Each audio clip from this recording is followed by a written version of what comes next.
오늘 말씀 제목은 풍기도의 영성인데 한자를 잘 기억하실는지 모르겠어요. 바람풍자에다가 거 기자는 기도할 기자죠.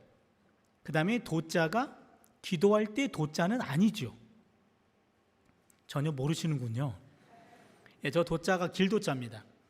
그렇기 때문에 이게 무슨 뜻인지 조금 깊이 생각하시는 분은 이상하게 느낄 수도 있습니다. 기도에 관한 것도 아니고 기도할 때 바람 불면서 하는 거야? 이해가 안 되는데요. 그래서 너무 궁금해서 참지 못하는 분이 있기 때문에 천기를 누설하고 말씀을 시작하려고 합니다. 사실 기도에 관한 내용인데 어떤 내용인지는 여러분 마지막 5분 남겨놓고 그때 제가 말씀을 드리겠습니다. 구약성경은 오경하고 역사서하고 그 다음에 시가서하고 예언서 이렇게 네 덩어리로 구분됩니다. 우리가 2년 전에 모세 오경을 공부했고요. 이번에는 4번에 걸쳐서 역사서를 끝장을 내려고 합니다. 그리고 또 나중에 오게 되면 시가서 하게 되고 예언서를 하게 되면 구약을 한번 정리하게 되거든요. 오경은 어떤 책들이 있죠? 창, 출, 레, 민, 신 5권입니다. 좋습니다. 역사서 이제 바닥에 드러날 텐데요. 여호수아, 사사기, 룻기, 사무엘 상하, 열왕기 상하, 역대기 상하, 에스라, 느헤미야, 에스더 12권. 잘 따라왔습니다. 그래서 오경과 역사서 17권은 하나님의 행동이 기록되어 있습니다. 하나님의 구원 행동, 역사 속에 남긴 하나님의 구원 행동, 그 다음에 예언서, 포기한 눈초리인데요. 이사야, 예레미야, 에가, 에스겔, 다니엘, 호세아부터 말라기까지 12권, 5권, 여기도 17권이네요. 그래서 앞에 오경, 다섯서 12권, 17권, 예언서 17권. 예언서는 하나님의 말씀이 기록되어 있습니다. 예언자를 통해 주신 말씀을 기록한 것이 바로 예언서입니다. 그럼 나머지 책은 시가서, 욥기, 시편, 잠언, 전도서, 아가. 수준이 있네요. 요 5권 시가서는 하나님의 행동, 하나님의 말씀에 대한 인간의 응답입니다. 그러면 17권, 34권은 하나님의 계시, 행동 계시와 말씀 계시. 시가서는 하나님의 계시에 대한 인간의 응답이라고 하는 전혀 다른 구도를 보여주고 있는데요. 그래서 구약성경은 하나님의 계시와 인간의 응답이라고 하는 두 가지가 조합된 것이 바로 구약성경이라고 말할 수 있습니다. 특별히 하나님께서 행동하시고 말씀하실 때 맨 먼저 반응을 보이는 사람들, 그 사람들이 시인입니다. 시인은 시편에만 있는 것이 아니고 구약성경 여기저기에 시적 표현이 나오면 우리는 그 사람을 시인이라고 표현합니다. 하나님께서 행동하셨을 때 그리고 말씀을 주셨을 때 시인들의 반응은 찬양이었어요. 그래서 성경에 나오는 최초의 찬양시가 출애굽기 15장 21절입니다. 미리암이 그들에게 화답하여 이르되 너희는 야훼를 찬송하라. 그는 높고 영화로우시며 말과 그 탄자를 바다에 던지셨음이로다. 구약성경에 나오는 최초의 찬양시입니다. 홍해를 건넜지요. 그리고 미리암이 소고를 치며 흥분하면서 야훼를 찬송하라. 그는 높고 영화로우시며 말과 그 탄자를 바다에 던졌음이심입니다 라고 하면서 최초로 보여준 것이 바로 요게 찬양시입니다. 그러니까 성경에 나오는 최초의 찬양시는 출애굽기 15장 21절입니다. 그런데 하나님은 늘 행동하시고 말씀하시는 것 아니고요, 하나님의 부재와 하나님의 침묵을 경험할 때도 있죠. 우리끼리 얘기입니다만 그럴 때가 더 많죠. 그렇잖아요. 그럴 때 구약에 있는 시인들은 어떻게 반응했냐면 탄원으로 반응했습니다. 어느 때까지입니까? 어느 때까지 그 얼굴을 내게서 가리우시겠습니까? 하나님 지금 뭐 하십니까? 라고 불평하며 따지듯이 반응을 보였습니다. 시편의 가장 유명한 탄원시는 시편 22편 1절입니다. 내 하나님이여 내 하나님이여 어찌 나를 버리셨나이까. 요 말을 원어로 읽어드리면 더 많은 사람들이 기억하실 거예요. 엘리 엘리 라마 사박다니. 훨씬 많은 분들이 끄덕끄덕 하셨어요. 역시 원어에 강하시군요. 예수님께서 십자가상에서 남기셨던 7마디 말씀 중에 하나, 예수님께서 아람어로 마지막 고통스러운 현장에서 엘리 엘리 나의 하나님 나의 하나님 라마 어찌하여 사박다니 버리셨습니까? 어찌하여 나를 버리셨습니까? 예수님은 십자가에서 고통당하실 때 그때 시편에 나오는 탄원시를 묵상하면서 그 고통을 감내했던 것을 우리가 여기서 보게 됩니다. 그렇다면 시인의 반응은 가장 유명한 게, 가장 중요한 것은 찬양시고 또 하나는 탄원시입니다. 시가서 가운데 가장 대표적인 책이 시편입니다. 시편은 하나님에 대한 시인의 반응을 모은 책이지요. 시인의 대표적인 반응은 찬양시와 탄원시입니다. 찬양시는 노래고 탄원시는 기도가 됩니다. 그러기에 시편은 노래책이면서 기도책입니다. 인간이 하나님과 소통할 수 있는 합법적인 통로는 딱 두 가지입니다. 하나는 찬송이고 하나는 기도입니다. 그러기에 야고보서 5장 13절을 보시면 너희 중에 고난당하는 자가 있느냐 그는 기도할 것이요 즐거워하는 자가 있느냐 그는 찬송할지니라. 고난당할 때는 기도, 즐거워할 때는 찬송, 요 두 가지가 인간이 신과 만나는 합법적인 통로입니다. 우리가 함께 읽었던 시편 13편 대표적인 탄원시입니다. 탄원시는 고통당하고 있을 때, 고난당하고 있을 때, 어려움 중에 있을 때 그때 하나님에게 보인 반응입니다. 그렇다면 이 탄원시는 우리가 고통 중에 있을 때, 문제 가운데 있을 때 하나님께 기도하는 것, 그게 탄원기도입니다. 탄원기도는 5가지 순서와 요소가 있습니다. 여러분 오늘 잘 오셨고요, 잘 기억하셔야 됩니다. 첫 번째는 하나님의 이름을 부릅니다. 하나님이라고 하나님을 불러요. 두 번째는 불평합니다. 탄원하는 거죠. 세 번째는 간구합니다. 네 번째는 신뢰를 고백합니다. 다섯 번째는 찬양으로 끝납니다. 5가지를 잘 기억하셔야 돼요. 아무도 안 적어요. 근데 하나님 부르고 불평하고 간구하고 신뢰를 고백하고 찬양하는 겁니다. 쉽게 얘기해 볼게요. 하나님, 나 죽을 것 같아요. 불평합니다. 살려주세요. 간구합니다. 그리 하실 거죠? 신뢰를 고백합니다. 할렐루야. 이렇게 하는 것이 바로 탄원시, 탄원 기도의 구성 요소입니다. 오늘 본문을 자세히 볼게요. 한번 시편 13편 한번 화면을 좀 띄워주세요. 1절입니다. 야훼여, 요게 1번입니다. 요게 하나님 부른 겁니다. 1절과 2절입니다.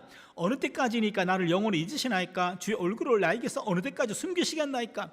나의 영혼이 번민하고 종일토록 마음에 근심하기를 어느 때까지 하오며 내 원수가 나를 치며 자랑하기를 어느 때까지 하리이까? 지금 2절 넘어갔거든요. 지금 1절과 2절은 뭐죠? 불평입니다.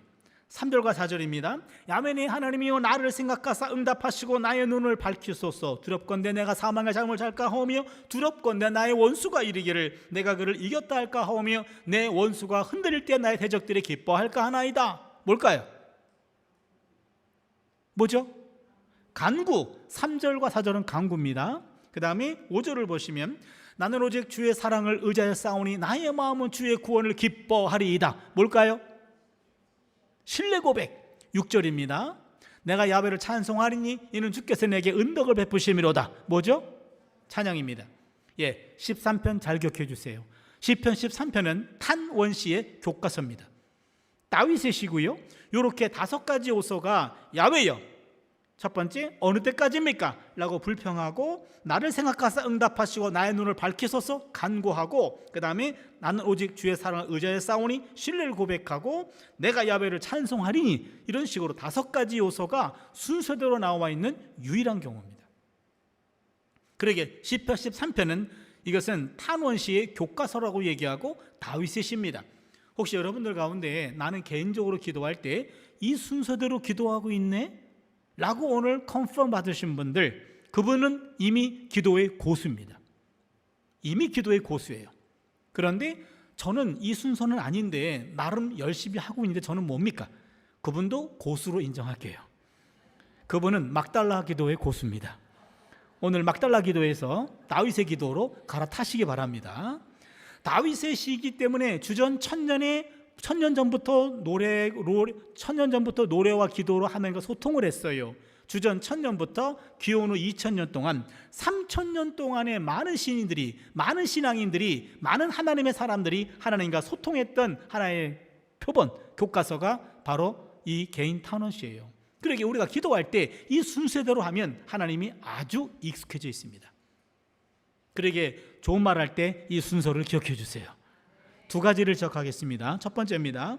먼저 기도할 때 하나님을 불러야 됩니다. 하나님께 기도하는 거예요. 아니 당연히 하나님께 기도하죠. 그런데요, 여러분 가만히 보시면 기도할 때 어떤 분은 하나님 안 부르고 본론으로 들어가는 경우들이 가끔 있어요. 어느 때까지입니까? 그럼 하나님이 쟤 지금 누구한테 따지니? 하나님 안 불렀어요. 여러분 간혹 가다가 하나님을 놓칠 때가 있어요. 그러면 그것은 아무도 들을 수 없는 헛소리가 됩니다. 그렇게 잘 기억하세요. 반드시 하나님을 불러야 됩니다. 어떤 분은 기도할 때 예수님이라고 예수님께 기도하는 분이 있어요. 그러면 하나님이 우편에 앉아 계신 예수님에게 오늘은 너한테 기도한다, 야 네가 알아서 해라 라고 하나님과 예수님이 싸우십니다. 여러분 기도는 하나님에게 하는 거예요. 예수님의 이름으로, 성령의 도움으로 기도를 듣고 결제하시는 분 하나님, 예수님은 중재하시는 분, 성령님은 기도를 도와주시는 분이에요. 삼위 하나님이 함께 듣습니다만 서로 기능이 달라요. 그렇기 때문에 기도할 때는 반드시 하나님을 불러야 됩니다. 하나님을 불렀다면 중간중간에 예수님과 성령님을 동원하는 것은 아주 좋은 기도입니다. 그러면 삼위 하나님이 다 초청되는 기도가 되죠. 그런데 하나님을 생략하면 하나님 삐지십니다. 어차피 응답도 안 됩니다.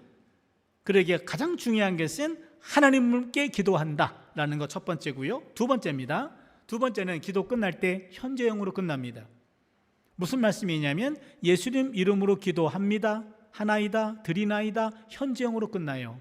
어떤 분은 기도를 잘 해놓고 과거형으로 끝내는 분이 있어요. 예수님 이름으로 기도했습니다, 이런 분이 있어요. 여러분 잘 들으세요.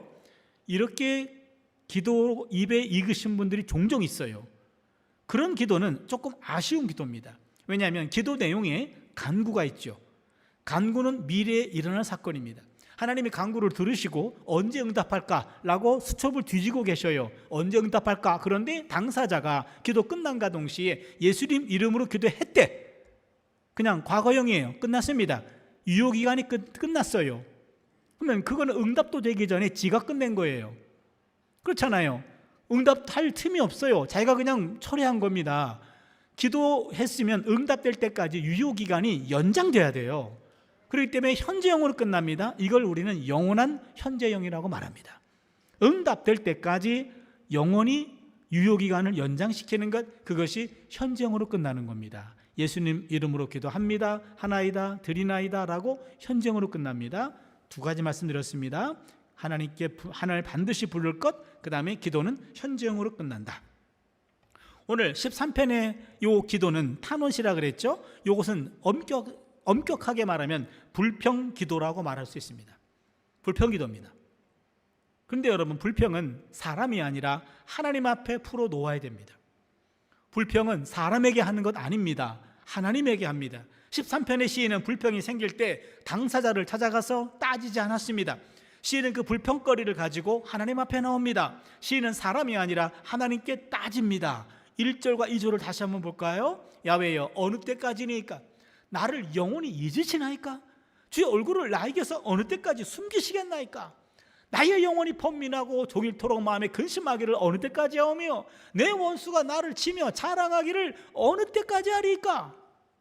만약에 제 학생이 와가지고 저한테 이렇게 불평하면 네 원수가 너를 괴롭힐 걸 내가 우치게 알아. 네 원수한테 가서 물어봐. 그럴 것 같습니다. 그러나 오늘의 시인은 원수한테 가서 언제까지 나를 괴롭힐 거야? 라고 따지지 않았고 하나님 앞에 와서 내 원수가 나를 치며 자랑하기를 어느 때까지 하리이까? 하면서 하나님께 불평하고 있습니다. 3절과 4절 한번 보세요. 이렇게 간구합니다. 야훼 내 하나님이여, 나를 생각하사 응답하시고 나의 눈을 밝히소서. 두렵건대 내가 사망의 잠을 잘까 하오며, 두렵건대 나의 원수가 이르기를 내가 그를 이겼다 할까 하오며, 내가 흔들릴 때 나의 대적들이 기뻐할까 하나이다 하면서 하나님께 거듭 따지고 있습니다. 불평은 사람에게 하는 것 아니고요, 하나님에게 합니다. 여러분, 예언자 가운데 가장 불평 기도를 많이 했던 예언자가 있어요. 눈물도 많이 흘렸어요. 눈물의 예언자라고도 말합니다. 누굴까요? 예레미야입니다. 예레미야는요, 엄청나게 불평 기도를 많이 했어요. 여러분, 예레미야 결혼했나요? 안 했나요? 남의 애정사에 관심 없나요? 결혼했나요? 안 했나요? 안 했어요. 남일이라고 그렇게 함부로 얘기하셔도 됩니까? 다시 묻겠습니다. 했나요? 안 했나요? 몰라요? 예레미야 결혼 못했어요. 예레미야 16장 2절을 보면 너는 결혼하지 말지니라, 자녀도 갖지 말지니라, 그렇게 하나님이 꼭 집어서 명령하셨어요. 히브리어에 독신이란 단어가 없어요. 홀로 산다, 독신이란 용어 자체도 없습니다. 개념도 용어도 없는 그런 삶을 하나님은 예레미야에게 강요하셨습니다. 왜 그랬을까? 제가 곰곰이 생각해 봤어요. 여러분, 모든 예언자 가운데 국가 멸망을 경험한 예언자가 딱 한 사람이에요. 예레미야입니다. 예레미야는 나라 멸망 직전에 활동을 시작했고요, 입만 열면 나라가 망한다고 예언했고요, 실제로 나라가 망했고요, 본인도 포로로 끌려가다가 풀려났어요. 그러게 예레미야는 입만 열면 나라가 망하는데 바벨론 쳐들어옵니다, 항복한 것이 하나님의 뜻입니다, 이런 식으로 예언했어요. 근데 여러분 생각해 보세요. 어느 날 갑자기 예레미야가 근데 오늘은 광고할 게 있는데 며칠 뒤에 제가 결혼합니다, 와서 축복해 주십시오 라고 말한다면 그 메시지가 일관성이 있나요? 나라 망한다며. 나라 망한다고 네가 얘기했잖아. 그리고 무슨 결혼을 또 왜 해? 나라 망한다 그랬잖아. 그의 메시지와 그의 삶이 구분될 수 없기 때문에 그는 망한 삶을 보여주기 위해서라도 억지로 결혼을 금지당한 겁니다. 그런데 그에게 주어진 말씀은 국가 멸망이에요. 국가적으로는요, 반역자가 됐어요. 지명수배자가 됩니다. 가족들도 이해를 못합니다. 친구들도 그를 부끄러워합니다. 그러기에 이 답답한 마음을 예레미야는 누구한테 할 데가 없어요. 들어주는 사람이 없어요. 답답한 마음 가지고 하나님께 와가지고 하나님께 불평할 수밖에 없는 거죠. 예레미야 12장 1절을 보시면요, 야훼여, 내가 주와 변론할 때 주께서 의로우시니이다. 그러나 내가 주께 질문하옵나니 악한 자의 길이 형통하며 반역한 자가 다 평안함은 무슨 까닭입니까?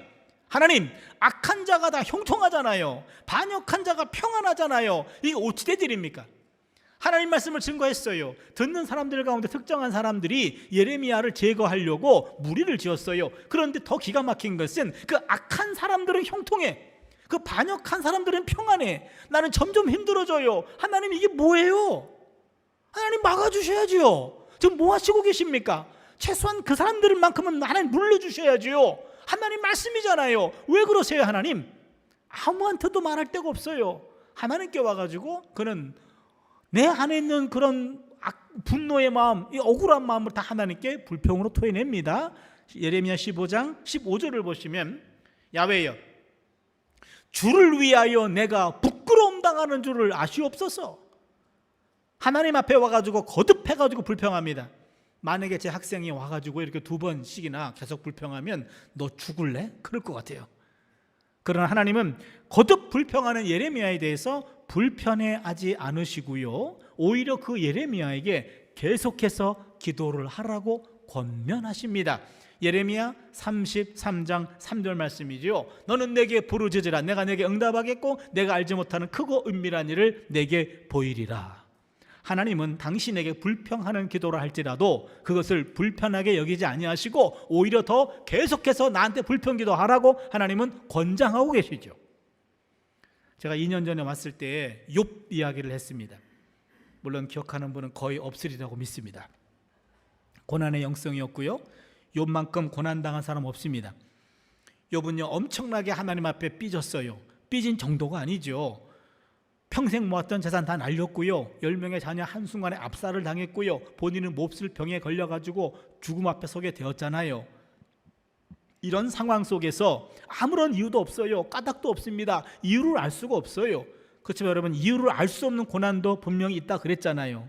아무튼 욥은 알 수가 없는데 적어도 그가 알기에는 이 알 수 없는 고난을 당하는 나를 하나님은 보고 계시고, 또한 하나님은 이 고난과 무관해 보이지 않는 것 같단 말이에요. 그러게 하나님에게 막아주지 않은 하나님, 그걸 허용한 하나님, 알고 계신 하나님, 가만히 계신 하나님, 분노했어요. 원망했습니다. 그만큼 절망했습니다. 그런데 하나님, 욥은 그 하나님을 만나고자 하는 마음에서도 자유로울 수가 없었어요. 욥기 19장 6절을 보시면요, 하나님이 나를 억울하게 하시고 자기 그물로 나를 에워싸신 줄을 알아야 할지니라. 하나님이 나를 억울하게 하셨잖아요. 당신 그물로 나를 에워싸신 줄을 하나님 알아야 됩니다. 따집니다. 불평합니다. 19장 21절을 보세요.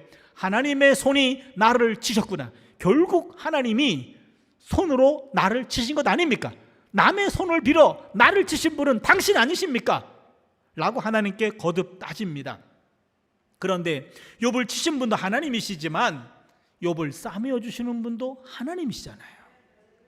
그러게 욥은 하나님을 만나야 욥의 문제가 풀어지는데 맨정신 가지고는요 하나님께 고분고분할 수가 없어요. 욥은 자신의 감정을 속이지 않았고 솔직하고 하나님께 따지듯이 불평하며 하나님께 따졌습니다. 그런데 그 하나님은 욥의 불평에 대해서 그걸 기도로 들어주시더라, 그런 얘기죠. 하박국이라는 연자가 있습니다. 하박국 1장 2절을 보시면 야훼여 내가 부르짖어도 주께서 듣지 아니하시니 어느 때까지리까 하면서 하박국은 처음 첫 마디가 하나님께 불평하는 거였습니다. 구약성경에 나오는 신앙의 거장들입니다. 하나같이 불평을 사람들에게 쏟아붓지 않았고 하나님께 토해냈습니다. 다윗이 그랬잖아요. 13편. 예레미야도 그랬지 않습니까? 욥도 그렇잖아요. 하박국도 그랬잖아요. 신앙의 거장들이 하나같이 하나님 앞에 불평을 숨기지 않았고 하나님께 불평을 토해냈습니다. 불평은 사람에게 하는 것 아닙니다. 불평은 하나님에게 합니다. 불평과 불만이 사람을 향하면 분자가 돼요.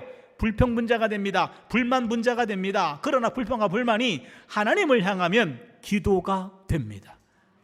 제가 어느 교회에서요 이 말씀을 전했어요. 그랬더니 어느 장로님이 은혜를 많이 받으신 모양이에요. 원래 계획에도 없었던 식사를 접대하겠대요. 그래서 그 장로님하고 권사님하고 함께 점심 식사를 하게 되었어요. 그 장로님이 오늘 말씀을 듣고 너무너무 본인이 은혜를 받으셨대요. 무슨 은혜를 받으셨어요? 그랬더니 당신은 60이 좀 넘으신 분이었는데 60평생 하나님한테 불평하면 안 되는 줄 알았대요. 그래가지고 지금까지 한 번도 하나님에게 불평을 해본 적이 없대요. 근데 오늘 말씀을 듣고 불평을 허락받은 것 같아서 너무나 자유로워졌다고. 제가 그 얘기를 듣는 순간 그러면 지나간 60년 동안 그 많은 불평을 누구한테 쏟아부었을까? 옆에 계신 권사님 보니까 불쌍해 보였는데 권사님이 오늘로서 나는 해방이에요 그러는 거예요. 이제 이 양반이 나한테 불평 안 할 거 아니에요. 직접 할 거 아닙니까? 라고 하면서 두 분이 다 좋아하는 모습을 본 적이 있어요. 여러분, 불평은 기도의 상위에 올려놓아야 돼요. 따라서 불평은요 단순한 골칫거리가 아니에요. 불평은 알고 보면 기도거리입니다. 불평이 치밀어 오를 때 오늘 누구든지 만나기만 해 라고 사람 기다리지 마세요. 그 사람 무슨 죄입니까? 그렇잖아요. 불평이 치밀어 오를 때는요 사람 만나는 거 잠시 중단하시고 하나님 만나시기 바랍니다. 하나님께 와가지고요 그냥 내 안에 있는 불평과 불만을 그냥 다이렉트로 쏟아내면 돼요. 불평이 치밀어 오를 때 그때가 하나님 앞에서 기도할 때임을 깨달을 수 있기를 바랍니다. 하나님께 불평하면 결국 하나님은 그것을 기도로 들으십니다. 불평이 기도로 채워지잖아요. 그러면 어느 순간 감사와 찬양으로 바뀝니다. 이게 놀라운 일이에요. 13편의 시인입니다. 하나님 앞에서 불평과 간구의 기도를 통했습니다. 그러자 마음이 한순간에 바뀌는 걸 경험하게 됩니다. 13편 5절이지요. 나는 오직 주의 사랑을 의지하여 싸우니 나의 마음은 주의 구원을 기뻐하리이다. 갑자기 마음이 기뻐해요. 그리고는요, 하나님 앞에서 불평하고 탄원하고 통곡의 기도를 하던 시인이었습니다. 갑자기 신뢰를 확신합니다. 그리고는 갑자기 내 기도가 응답될 것이다 라는 확신을 갖게 되면서 자연스럽게 감사와 찬양이 흘러나오게 되지요. 그게 6절입니다. 내가 야훼를 찬송하리니 이는 주께서 내게 은덕을 베푸시미로다 라고 찬양으로 끝나요. 그럼 여러분 생각해 보세요. 5가지 하나님 불렀지요. 하나님, 나 죽을 것 같아요. 살려주세요. 여기까지는 울면서 하는 기도예요. 그런데 4번, 그래야 하실 거죠? 할렐루야. 이거는 웃으면서 해요. 그러면은 울면서 시작한 기도가 웃으면서 끝나요. 여러분 그런 경험 있으시잖아요. 그렇잖아요. 그러면 제가 묻고 싶어요. 왜 울다가 웃습니까? 기도하다가 미쳤습니까? 왜 울다가 웃습니까? 그 현상. 울면서 기도했는데 웃으면서 찬양으로 끝나요. 요 3번과 4번이 분위기가 바뀌어요. 무슨 일이 있었길래 분위기가 바뀌었습니까? 요 현상을 우리 구약학에서는요 이렇게 표현합니다. 개인 탄원 시에 나타난 분위기 급변의 동인에 관한 연구. 표현이 고급지죠? 갑자기 박사 논문 제자가 됐어요. 박사 논문 제목입니다. 개인 탄원 시에 나타난 분위기 급변의 동인에 관한 연구. 이게 똑같은 말이에요. 이 원인을 찾아낼 때마다 시편 박사가 배출됐습니다. 여러분 지금 듣는 태도가 박사급 태도예요. 그래서 박사 이론을 제가 말씀드리려고 합니다. 지금까지 들어본 적도 없고요. 앞으로 들을 일도 없어요. 여러분 잘 오셨고요. 여러분 잘 들으시고 여러분 잘 익히시고 남들한테 가르쳐 주지 마세요. 이게 어떻게 나왔는데 나만 알아야 됩니다. 3가지 이론입니다. 첫 번째입니다. 선취 이론. 선취. 무슨 얘기냐면 미래 구원 사건의 선취 이론. 미래에 일어날 구원 사건을 미리 취했다 이런 얘기입니다. 불평 중에 하나님께 기도하면 어느 순간 내가 갖고 있는 문제가 해결될 것이다 라는 확신에 이르게 됩니다. 인간적 불평이 기도를 통하면 하나님의 영으로 세례를 받아요. 어느 순간 불평이 사라지고 그 자리에 감사로 채워집니다. 사실 불평은 환경에서 나오는 것이 아닙니다. 마음에서 나옵니다. 기도도 마음에서 나옵니다. 그래서 기도하면 환경보다 마음을 변화시킵니다. 아직 응답되지 않았습니다. 하지만 기도자의 마음은 이미 변화가 됐어요. 해결될 것이다 라는 확신으로 가득 차게 됩니다. 이런 신뢰 확신이 기도자로 하여금 미리 감사하고 미리 찬양하도록 해주는 거죠. 미래에 일어날 구원 사건을 선취, 미리 취해서 이것을 현재화함으로 앞당겨 사용하는 거예요. 시편에 많이 나옵니다. 아직은 문제가 해결되지 않았습니다. 그러나 기도자의 마음속에는 이미 미래에 구원이 일어날 것을 확신하면서 이 확신 속에서 고백이 바뀌는 거예요. 그러니까 미래에 일어날 구원 사건을 선취함으로 현재화해서 앞당겨 사용해서 고백이 바뀝니다. 두 번째는 회상 이론입니다. 회상, 과거 구원 사건의 회상 이론입니다. 불평 중에 하나님께 기도하면 기도 중에 과거에도 이와 유사한 경우가 있었는데 하나님께서 응답해 주셨던 그 구원 사건을 생각하게 됩니다. 과거는 더 큰 문제였어요. 그런데 하나님이 그것을 해결해 주셨어요. 시간이 지나가면서 잊혀졌습니다. 기도 생활이 게을러졌어요. 새로운 문제가 생겼습니다. 다시 기도의 단을 쌓습니다. 기도하다 보니까 아하, 옛날에는 더 큰 은혜를 내가 받았네. 이걸 생각하면서 그러면 이 문제도 해결이 되겠네. 과거에 경험했던 구원 사건을 회상함으로 이거를 현재화해서 재활용하는 거예요. 이것도 가능합니다. 그러게 여러분 10대 때, 어렸을 때, 젊었을 때 하나님을 뜨겁게 만난 경험이 한 번이라도 있다면 세월이 지나가면서 그것이 불현듯 기억이 날 때 그 기억에 통해서 다시 그것이 회상이 되므로 그거를 현재화해서 재활용하게 돼서 하나님 품으로 다시 걸어 나오는 경우들이 많습니다. 그게 과거 구원 사건의 회상 이론이에요. 세 번째는 결집 이론입니다. 결집. 현재의 분산된 에너지 결집 이론. 현재의 분산된 에너지 결집 이론. 갑자기 감당하기 어려운 문제가 발생합니다. 그러면 인생이 올스톱합니다. 문제에 온 신경을 빼앗깁니다. 문제만 생각합니다. 그러면 문제는 실체보다 더 커 보입니다. 자신은 작아 보입니다. 문제 앞에 선 사람들은요 무기력해집니다. 무능해집니다. 이때 하나님께 기도하면 내면에 자리 잡고 있었던 흩어졌던 기본적인 에너지원들이 다시 모아집니다. 분산된 에너지가 결집이 됩니다. 문제는 실제 크기로 작아집니다. 자신의 내면이 커집니다. 내면이 강해집니다. 내면이 담대해집니다. 감당할 수 있는 힘이 내면에서 솟구치는 거예요. 이겁니다.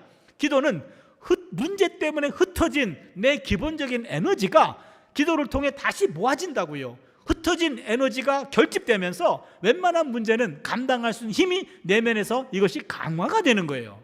그렇기 때문에 우리에게 중요한 것은 기도입니다. 기도는 삼중 에너지를 끌어올 수 있죠. 미래에 일어날 구원 사건을 선취해서 현재화함으로 앞당겨 사용하고, 기도는 과거에 경험했던 구원 사건을 회상함으로 이것을 현재화해서 재활용하고, 기도는 현재 흩어진 에너지를 다시 결집시켜서 문제를 당당하게 대응하도록 만들어 주는 거죠.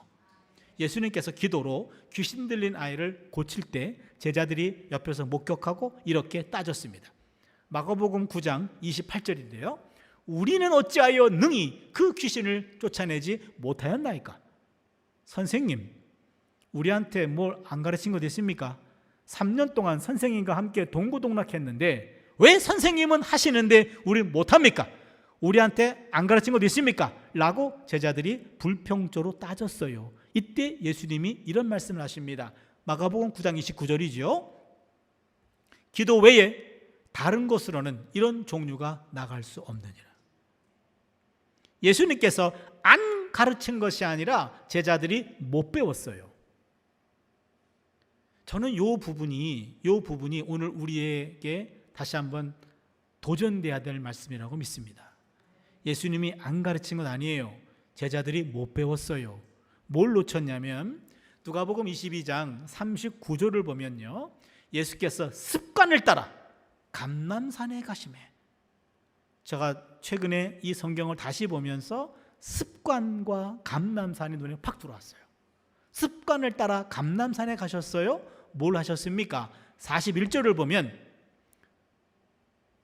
무릎을 꿇고 기도했더라. 이거예요. 기도 습관입니다. 습관이 영성이에요. 늦은 밤에 갑자기 보이지 않았던 예수님, 제자들은 자고 있었고 예수님은 습관을 따라 기도하러 가셨어요. 새벽 미명에 보이지 않았어요. 제자들은 자고 있었어요. 예수님은 일어나셔서 습관을 따라 기도하셨어요. 바로 이겁니다. 기도하는 습관. 이 습관이 영성이에요. 저는 언제부터 그런 기도를 시작했어요. 하나님, 제 마지막 숨이 하나님을 찬양하고 하나님을 기도하는 호흡되게 해주십시오. 마지막 숨을 거둬가는 순간이 누구에게나 오겠죠. 그 순간이 오면은요, 의식과 무의식을 넘나드는 그 순간이 오겠죠. 그럼 내 몸은 내 컨트롤을 벗어나겠죠. 그럼 내 몸을 내가 컨트롤할 수 없어요. 그럼 마지막 순간에 내 몸짓은, 평생 내가 그래도 목사로 살았는데 마지막에 멋있게 가야 돼, 내가 찬송하고 기도해야 돼 라고 아무리 내가 세뇌를 해도 내 몸은 습관을 따라 움직일 것 같아요. 그때 마지막 호흡이, 여러분 시편 150편 6절 맨 마지막이잖아요. 호흡 있는 자마다 하나님을 찬양할지어다. 할렐루야. 마지막 호흡이 하나님을 찬양하고 하나님께 기도하는 호흡이 되게 해 주시옵소서. 그러기 위해서는요, 내 몸이 기도를 기억해야 돼요. 내 몸이 기도를 기억해야 됩니다. 저는 이것을 몸기억이라고 합니다. 예배학에서는 암묵적 기억이라고 그래요. 상담학에서는 무의식적 기억이라고 얘기합니다. 내 몸의 근육이 기억하는 딱 그만큼이 내 신앙입니다. 몸의 기억은 관념의 기억보다 앞서고 더 오래 갑니다. 우리가 알고 느끼는 정도가 아니라 내 몸의 수준, 내 몸의 근육이 기억하는 신앙 수준이 진짜 내 신앙이에요. 지식과 감정은 내 신앙이 아닙니다. 몸에 새겨진 것이 내 신앙이에요. 내가 알고 있는 건 내 신앙 아니에요. 내가 느낀 건 내 신앙 아니에요. 내 신앙은 내 몸에 새겨진 거예요. 내 몸의 근육이 기억하는 거예요. 근육이 기억하려면요, 습관적인 기도가 필요해요. 반복적인 기도가 필요합니다. 저희 집에 딸이 둘이 있어가지고요, 제가 어렸을 때부터 애들한테 힘자랑을 많이 했어요. 우리 집은 여인천하라 제가 가장 힘이 셌거든요. 그래서 발을 딱 하고 매달려. 그러면 두 녀석이 딱 매달려요. 그리고 막 대롱대롱 매달릴 때 제가 잘 버티고 있으면은 아빠 힘이 있네. 괜찮아, 좋다 이러고 떨어져요. 근데 몇 년 전에 둘이 매달렸는데 애들이 동시에 슬퍼하는 거예요. 야, 왜 그래? 그랬더니 아빠, 그 많던 근육 어디 갔어? 살하고 뼈밖에 없어. 그런 거예요. 만져봤더니 근육이 없어요. 근데 우리 딸 녀석들이 굉장히 슬퍼하고 애도하더라고요. 이미 아빠 돌아가기 직전으로 알고 있더라고요. 그래서 이건 안 되겠다. 그래가지고 우리 아이들이 슬퍼하는 일은 할 수가 없다. 그래서 그날로 피트니스 클럽을 가서 끊었어요. 1년치를 끊었어요. 끊고 일주일에 2번, 3번 정도 가는데요. 처음에는 너무 한심했어요. 이게 맨날 똑같은 행동을 하잖아요. 내가 비싼 돈 주기 뭐 하는 짓인가 싶었어요. 그런데 이게 한 4, 5년, 6년, 7년, 지금 8년 그렇게 되어가고 있는데 몇 년 되니까 근력이 생기더라고요. 근육이 생기더라고요. 매일매일 새벽에 기도하시는 권사님들 가끔 보면, 권사님 뭐 이렇게 열심히 기도하세요? 그러면 권사님들이 다들 그러세요. 목사님, 나 맨날 똑같은 기도해요. 그러면 부끄러워하셔요. 근데 여러분, 똑같은 기도하는 게 그게 잘하는 기도예요. 기도가 매일매일 바뀌면 하나님도 헷갈려요. 녹음기 틀어놓은 것 같이 한 똑같은 말을 그냥 반복적으로 주문 외우듯이 줄줄줄줄 나오는 거, 그게 근육 기도예요. 내 몸이 기억하는 기도예요. 어떤 상황에서도 툭 치면 나오는 기도, 그게 몸이 기억하는 기도예요. 머리 기억이 아니라 몸 기억이에요. 몸으로 기억하는 기도, 이 기도하는 근력을 만들어내는 것, 이게 우리 나무 숙제입니다. 하나님의 숨을 거둬가는 순간까지 내 몸의 기도 근력을 만드는 거예요. 내 몸의 찬양의 근력을 만드는 거예요. 내 몸의 마지막 호흡이 하나님 호흡을 거둬가는 순간 이 몸이 조건반사적으로 찬양이 나오고 기도가 나오는 몸 될 수 있기를 바랍니다. 저는 신학자로 지금 40년 이상을 살아오고 있어요. 그래서 밤 늦도록 성경을 연구하는 게 제 일상이에요. 꼭 1시, 2시까지. 이제 좀 60이 넘어가고 그러니까 2시까지 하면 조금 무리가 나가지고 1시 반까지 내지는 1시 이 정도까지는 성경을 봐요. 그러면 꼭 1시 반에서 2시 그 사이가 가장 계시가 많이 임해요.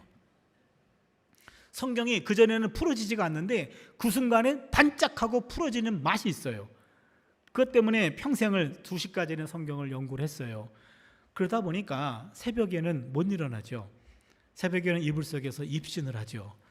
그럼 제 친구 목사들은 하나같이 다 목회를 하니까 매일 새벽 기도를 하는 거예요. 그럼 가끔 저한테 그러죠. 너는 같은 목사인데 새벽마다 그렇게 자빠져 잠만 자면 넌 언제 기도하냐? 그러는 거예요. 그럼 제가 친구 목사한테 그렇게 얘기해요. 야, 기도는 영혼의 호흡이잖아. 내 영혼이 호흡하고 있는 건데 너는 호흡을 시간 정해놓고 새벽에만 하니? 나는 24시간 호흡하고 있어. 그 영혼의 호흡이 기도라고 한다면 나는 24시간 기도한다고 해도 틀린 말은 아니겠지. 요따오 말 하는 사람 치고 기도하는 사람 못 봤어요. 제가 그랬거든요. 저는 모태신앙인이에요. 한평생 신앙인으로 살았고요. 그리고 이제는 목사고 목사를 배양하는, 가르치는 목사 재교육도 하기도 하고 신학생들을 키워서 목사로 만들기도 하는 그런 신학교 선생인데 몇 년 전부터 제가 이런 기도를 시작했어요. 하나님, 저에게 기도하는 법을 가르쳐 주세요. 이런 기도를 시작했어요. 우리 학생들한테 요즘 내가 이런 거 기도해 라고, 하나님 나에게 기도하는 법을 가르쳐 주세요 라고 기도한단다. 그랬더니 우리 학생들이 교수님이 그리하시면 아니 되옵니다 그러는 거예요. 근데 이게 내 정직한 고백이야. 그런데 누구한테도 물어볼 데가 없어요. 그래서 답답한 마음에 제가 박사과정에 구약의 기도라는 과목을 한 학기 세미나 한 적이 있어요. 구약의 기도. 전 세계 구약학자 가운데 기도에 관심 있는 구약학자가 한 5명도 안 되더라고요. 제가 그 안에 뛰어들어갔어요. 세계 넘버 5 안에 들어가는 순간이에요. 스위스에는 어떤 학자가 구약의 중보기도란 제목으로 박사 논문을 썼어요. 영어로 출간이 됐는데 한 900페이지쯤 돼요. 그거를 구입해가지고 1페이지부터 900페이지까지 전체를 다 우리말로 번역했고 학생들과 함께 박사과정에서 한 학기 세미나를 했어요. 많이 배웠어요. 야, 구약에 이런 기도도 있었네? 기도는 이렇게 하는 거네? 많이 배웠어요. 그런데 이게 단가? 갈증이 해소가 되지 않네요. 그래서 신약의 기도에 관한 책들을 모았어요. 영성가들의 기도에 관한 책들을 모았어요. 목사님들 가운데 기도가 깊으신 분들이 있어요. 그분의 책을 모았어요. 한 40-50권 되더라고요. 틈틈이 읽었습니다. 많이 배웠어요. 그런데 여전히 이게 단가? 이게 단가 싶었어요. 갈증이 해소가 되지 않아요. 그럼 어떡합니까 이제? 어떤 인간에게도 제가 물어볼 데가 없어요. 그래서요, 결단했어요. 당사자에게 직접 묻자. 그래서 제가 우리 교회 옆으로 이사를 갔습니다. 이사를 가가지고 학교에서 퇴근하면 일단 매일 밤 교회로 출근, 교회에서 기도하고 마지막 집으로 완전 퇴근. 그게 2015년 3월 1일이니까 거의 이제 10년 돼가는 것 같네요.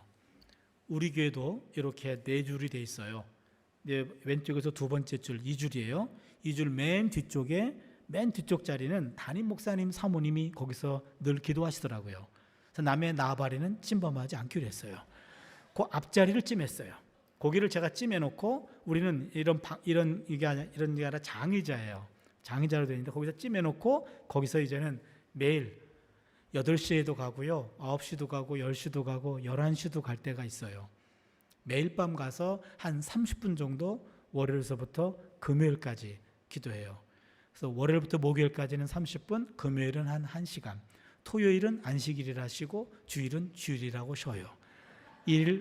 한 주 5일 근무해서 그렇게 매일매일 기도하는 습관을 지금 몸에 이렇게 근력을 만들어 가고 있어요. 그러면서 잠정적인 결론이에요. 제가 기도는 기도로 배우는데, 기도는 대화라기보다는 사귐인 것 같아요. 사귀는 겁니다. 하나님과 사귀는 거예요. 어느 날은 몸살이 났습니다. 조퇴했어요. 약을 먹었습니다. 빨리 집에 가서 땀을 내야 돼요. 그런데 하나님이 기다리실 것 같아요. 그래서 꾸역꾸역 그냥 땀 뻘뻘 흘리면서 내 자리에 앉아 있어요. 그리고 그날은 이렇게 기도해요. 하나님, 오늘은 내가 와 준 것만으로도 감사하세요. 오늘은 나 말 한마디 못합니다. 오늘은 말 한마디 못하니까 하나님 당신이 말씀하세요. 그리고 가만히 기다립니다. 뭐라고 말씀하시는지. 근데 내가 만난 하나님은 과묵하신 하나님이에요. 지금까지 내가 알아들을 만한 음성으로 나한테 말한 적이 없어요. 제가 하나님이 하실 만한 언어 많이 알고 있어요. 히브리어, 아람어, 헬라어, 라틴어, 다 성경 언어예요. 요 4개 국어에다가 독일어, 영어, 한국어 7개 나라만은 한 단어만 말하면 알아들을 수 있어요. 지금까지 한 단어도 나한테 내가 알아들으는 말로 말씀하신 적이 없어요. 그런데 오늘은 아니잖아요. 오늘은 나도 말 못해요. 그럼 한마디라도 하셔야지. 근데 워낙 거목하신 분이라 지금까지 한 번도 내게 말씀하신 적이 없어요. 그래서 내가 내린 결론, 대화가 아니구만. 나 혼자 하는구만. 그렇잖아요. 나 혼자 하는 거예요. 그런데 여러분, 기도를 매일매일 습관적으로 하시는 분들이 경험하실 거예요. 기도가 늘 잘 되는 거 아닙니다. 늘 사이가 좋은 게 아니에요. 1년에 몇 번 정도가 기도가 잘 될 때가 있어요. 그때는 말이 필요 없이, 말 없이도 그분과 하나가 되는 걸 느껴요. 내가 그분 안에, 그분이 내 안에 있는 걸 느껴요. 그 순간은 내가 말할 수 없는 상황에도 앉아있는 순간, 그 순간에 오히려 하나님과 하나됨을 느끼는 경우가 있더라고요. 기도는 사귀는 거구나. 기도는 사귀는 거예요. 교제하는 겁니다. 하나님과 늘 대면하면서 내 안에 있는 일상, 내 안에 있는 감정, 내 안에 있는 아픈 마음, 상처, 이런 독한 마음, 이 모든 것들을 가감없이 다 드러내는 거예요. 하나님과 사귀는 겁니다. 오늘 일상에 일어났던 모든 일들을 다 이야기합니다. 다 이야기하고 가면요, 내 영혼이 맑아지는 것 같아요. 일상이 정리가 돼요. 그리고 집으로 가는 거지요. 기도는 사귐입니다. 톰 라이트라는 유명한 신학학자가 있는데, 기도란 우리가 사는 세계와 하나님의 세계가 멀리 떨어져 있지 않다라는 신비로운 사실과 관련이 있다. 우리의 삶과 하나님의 삶은 동떨어진 것이 아니다. 성경에서 땅과 하늘이라고 말하는 땅이라는 우리의 실제와 하늘이라는 하나님의 실제는 서로 꼭 들어맞도록 돼 있다. 무슨 얘기냐면, 기도는 하늘과 땅이 실제로 만나는 핵심 장소 중에 하나다. 이렇게 얘기했어요. 기도는 하늘과 땅이 실제로 만나는 핵심 장소 중에 하나라는 거예요. 하늘의 것을 땅으로 끌어들일 때 그 통로가 되는 게 기도고, 땅의 사정을 하늘로 올리는 게 기도라는 거예요. 그렇게 기도하는 그 자리는 하늘과 땅이 접속하는 순간이에요. 제가 성격이 좀 괴팍해서 그런지요, 장의자라 그랬잖아요. 근데 이쪽에서 한 1m 20cm 정도, 그 자리가 자로 잰 듯이 거기가 내가 기도하는 자리예요. 어느 경우에는 가끔 몇 번 움직이면 내 궁둥이 자극이 느껴져요. 그래서 접속이 되는 순간이 있어요. 딱 접속이 되는 순간 몸이 짜릿함을 느낍니다. 말 그대로 접속됐어요. 그러면요, 땅과 하늘이 만난 거예요. 이 순간은 합일이 이루어진 거잖아요. 하늘의 것을 땅으로, 땅의 것을 하늘로 올리는 것을 요게 한두 차례 제가 경험한 것 같아요. 여러분에게 도전하고 싶습니다. 여러분, 이곳에서 예배하는 날이 얼마 남지 않았고 내년엔 또 옮긴다는 얘기를 제가 들었어요. 여기다가는 자국 안 남겨도 될 것 같아요. 새로 옮기시면 거기부터는 여러분의 기도 자국을 남겼으면 좋겠어요. 여러분의 기도의 자국이 남고 여러분의 몸에 그 자국이 느껴지는 거죠. 그렇게 그 자리만큼은 내 기도하는 자리, 내가 하나님과 만나는 자리, 하나님과 접속하는 자리, 그 자리는요, 이제부터 시작이에요. 우리 숨이 하나님이 거둬가는 순간까지 프랙티스. 응답이 되건 안 되건 상관없어요. 하나님과 사귀는 거예요. 내 몸이 기도를 기억할 때까지, 내 근력에, 기도의 근력이 생길 때까지, 그것이 우리의 평생 과제인 줄로 믿습니다. 이쯤 돼도 기도해야 되겠네 라는 생각이 들 텐데요. 이제 풍기도에 관한 말씀드리고 설교를 마치도록 하겠습니다. 류호준 교수님의 일상을 걷는 영성이라는 책에 나오는 내용인데요, 영국 BBC 공영방송 특집 다큐멘터리예요. 일본 북쪽 홋카이도 삿포로 지방, 일본은 감자같이 생겨가지고 오른쪽 맨 위가 홋카이도, 여기에 주도심이 삿포로, 이 삿포로 지역의 산간 지역에 조그만 크리스찬 고등학교가 있었습니다. 그 지역은 좀 경제적으로 낙후된 지역이었던 모양이에요. 학교도 유명한 데도 아니었던 것 같아요. 그 학교는 크리스찬 고등학교인데 교훈이 하나님 사랑과 이웃 사랑이에요. 거기에 서예를 가르치는 여자 선생님이 계셨습니다. 학생들에게 공부만 가르치는 것이 아니라 인성교육도 하시는 마음씨 따뜻한 선생님이셨습니다. 그러나 시험에 실패해서 어깨를 쭉 늘어뜨리는 남학생들이 많아져요. 등을 쓰다듬어 주기도 하고, 가정 형편이 어려워서 좌절하면서 울음을 터뜨리는 여학생들은 안아주기도 하는 가슴 따뜻한 여자 선생님이셨습니다. 많은 세월이 지났습니다. 은퇴하셨어요. 은퇴하고 난 다음에도 많은 세월이 지났습니다. 어느 추운 초봄, 마을 사람들은 그 선생님을 위해서 조촐한 행사를 준비했습니다. 선생님의 100세 생일 잔치예요. 최근에 졸업한 젊은 제자부터 옛날에 졸업한 나이 많은 제자까지 다 모여서 풍금을 치면서 생신 축하 노래를 불렀고요, 제자들 도움을 받아서 100개의 촛불을 다 껐어요. 처음부터 끝까지 모든 행사를 이렇게 필름으로 담고 있었던 영국 BBC 기자가 그때 마이크를 갖다 댔어요. 선생님, 지나간 100년의 세월, 참으로 긴 세월이지요. 지나간 100년의 세월을 글씨로 남기면 어떻게 남기겠습니까? 선생님이 조용히 묵을 갈았어요. 묵을 갈고 물끄러미 창문 넘어서 아직도 설산을 바라다 보다가 곰곰이 생각하다가 드디어 붓을 들었고 먹을 묻혔고 3글자를 남겼고, 이쯤 되면 눈치를 채야 돼요. 3글자는 오늘 설교 제목이 풍기도잖아요. 선생님이 남긴 글자는 풍도기였어요. 풍, 바람 풍자, 도, 길 도자, 기, 빌 기자.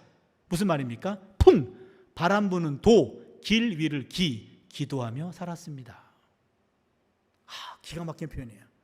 풍, 도, 기, 바람 부는 도, 길 위를 기도하며 살았습니다. 요 3글자에 인생 100년이 다 담기는, 인생 역전이 3글자로 다 모아지는 참으로 가슴 떨리는 순간이었습니다. 요 3글자를 남기고 며칠 뒤 선생님은 세상을 떠났습니다. 자신을 가리켜 I'm just a little old lady, 그저 작고 초라한 늙은입니다 라고 말했는데, 그 특집 다큐멘터리 제목은 A Little Giant Lady, 몸집은 작았지만 영웅적인 부인이란 제목이었어요. 다큐멘터리는 그걸로 끝났고 이 책도 여기서 끝났어요. 제가 곰곰이 생각해 봤습니다. 선생님은 지나간 100년의 세월을 돌아보면서 풍도기로 정리했어요. 우리는 100년을 향해 가고 있죠. 그러면 우리의 남은 삶 어떻게 살 건가? 제가 두 번째와 세 번째 글자를 바꾼 것이 풍기도예요. 뭡니까? 풍. 갑자기 인생에 바람이 불어와요. 그러면 앞이 보이지 않아요. 그때 기도하면 도, 보이지 않는 길이 보여요. 이게 풍기도의 영성입니다. 바람이 불어 앞이 보이지 않아요. 길이 보이지 않아요. 그때 기도하면 보이지 않는 길이 보이게 될 줄로 믿습니다. 바람 없는 인생 없어요. 직장에 바람이 불고요, 가정에도 바람이 불어요, 인간관계도 바람이 불어요, 또한 부부관계도 바람이 불어요, 사업 바람이 있어요, 자녀 바람이 있어요, 건강 바람이 있어요, 물질 바람이 있어요. 바람 없는 인생 한 사람도 없어요. 목사님, 정말 바람 없는 곳 없나요? 한 곳 있긴 있습니다. 무덤입니다. 거기 들어가면 바람 한 점 없어요. 우리가 살아있기 때문에 바람은 있는 거예요. 바람 없는 인생 없습니다. 그런데 여러분, 갑자기 바람이 너무나 몰아치면 앞이 보이질 않아요. 그때 기도하면 안 보이는 길도 보이게 될 줄로 믿습니다. 갑자기 바람이 불어서요, 길이 막혀버려요. 그때 기도하면 막힌 길도 뚫리게 될 줄로 믿습니다. 갑자기 바람이 불어서 길이 없어지네요. 그때 기도하면 없는 길도 생기게 될 줄로 믿습니다. 기억하세요. 기도는 길을 만들어요. 요게 풍기도입니다. 여러분, 올 한 해를 마감하고 새로운 한 해를 준비하면서 여러분, 요 풍기도 요만큼은 좀 늘 기억해 주세요. 바람 불 때 기도하면 길이 생긴다더라. 중요한 것은 내 몸이 기도를 기억하는 몸 만드는 것, 이거는 평생 과제입니다. 오히려 바람이 불어서 기도 제목이 많을 때, 이때 더 많은 근력을 만들 수 있어요. 근력이 만들어지면 새로운 길이 열리게 될 줄로 믿습니다. 우리 중요한 것은 우리 몸이 기도하는 몸을 만드는 거예요. 여러분, 오늘부터 시작하는 겁니다. 내 몸에 기도의 근력을 만들어서 어떤 문제가 와도 기도를 통해 모든 문제를 감당해낼 수 있는 그런 몸 될 수 있기를 주님의 이름으로 축원합니다.